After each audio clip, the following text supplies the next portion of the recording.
alabilir miyim soğuk? Seni var ya. Helvacı Ali. Aa. Biz shop name is Helvacı Ali. Helvacı Ali. Antalya. Helvacı Ali Antalya. Дева, какой ты будешь? Вот такой, коричневый. This classic, little size, big size. Классик. Classic pistachio and chocolate. This one. That's okay.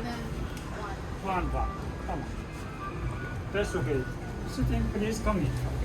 А покушать? Ice cream, this. Or ice cream or not ice cream, no problem.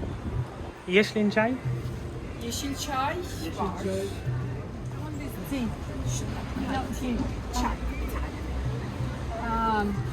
Один, one, and then işkin çay. Yeşilin. Yeşil çay. Yeşil çay. 2 tane evet. Bardak dondurma. Bardak. Bardak da dondurma. Wait. Ne diyor bu ne diyor? Турция, конечно. На каких языках вы говорите?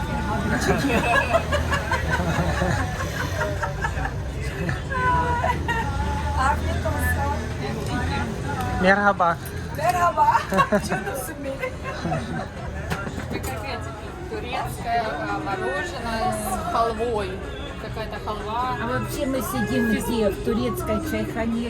Да, это фисташковое, это ореховое. Кирдык ему. This years old, 10 tane Antep dersine coming to Yugoslavia. Makedonya. Yugoslavia. Yugoslavya. Maybe Macedonia. Maybe Sırbistan.